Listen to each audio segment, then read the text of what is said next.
ये जो हत्या हुई है कल, ये बड़ी कंडेमनेबल है। मैं इसकी घोर निंदा करता हूँ। ये हत्या एक मुझे लगता है कि जो हमारे अब यहाँ बचा खुचा मिलिटेंट्स और सेपरेटिस्ट एक्टिविटीज़ हैं, उसका बौखलापन है।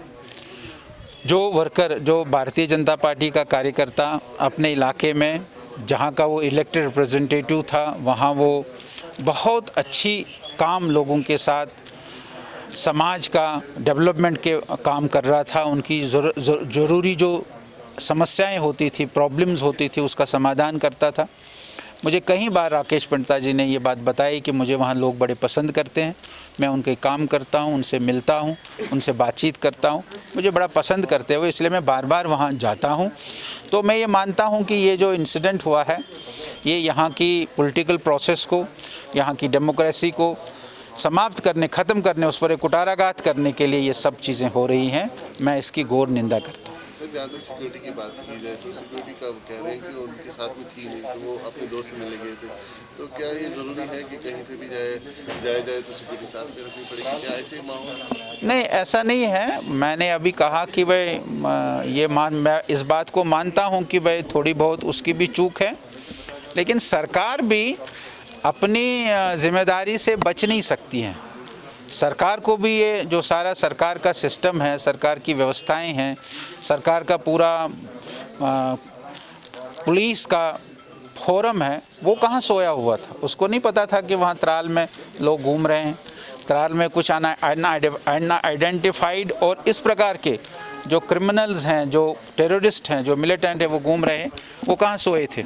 उनको भी संज्ञान लेना चाहिए था। मैं ये मानता हूँ कि ये सरकार का भी, एडमिनिस्ट्रेशन का भी, वहाँ के पुलिस का भी ये फेलियर है, नहीं तो ऐसी घटनाएं नहीं घटती।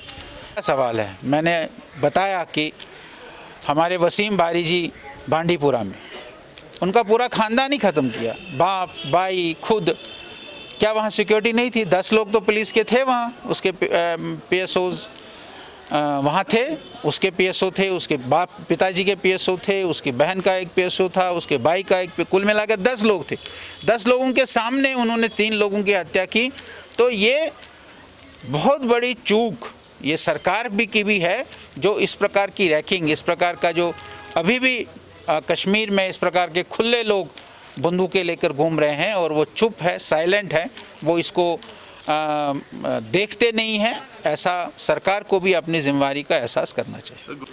नहीं, वो तो इतला करते ही हम, मैं जाता हूँ कहीं तो इतला करके ही जाते हैं, सारे लोग हमारे इतला करके जाते हैं। हमारी बदकिस्मती है कि हमारे 60 लोग हैं जिनको हमने गिन के, आज 60 लोग, पहले तो काफ़ी लोग थे, बाद में उन्होंने कहा जी आप लिख कर दे दो हम बीजेपी के नहीं हैं, तो उन्होंने बेचारों ने लिख कर दे दिया कि हम बीजेपी के नहीं हैं। अब अभी भी 60 लोग हमारे होटल्स में हैं। बड़गाम में 2 होटल है, अब वहाँ अपने टंगमर्ग में एक होटल में लोग बंद है, हमारे यहाँ श्रीनगर में अनेक होटलों में लोग बंद हैं। तो ये 60 लोग, और कुल मिलाकर अगर श्रीनगर का भी देखेंगे तो वो तो तकरीबन 150-200 लोग हैं, बंद हैं। लेकिन उनकी फ्री पॉलिटिकल एक्टिविटीज़ ये सरकार की जिम्मेदारी है। ऐसे ऑर्डर निकालने से कुछ नहीं होगा। आप क्या चाहते हैं? पॉलिटिकल एक्टिविटीज़ यहाँ नहीं हो? आप पॉलिटिकल एक्टिविटीज़ को बंद करने के लिए पॉलिटिकल लीडरों को कहेंगे कि आप पॉलिटिकल एक्टिविटीज़ नहीं करो, और आप कहेंगे कि हमने मिलिटेंसी ख़त्म कर दी। ऐसा थोड़ी होता है।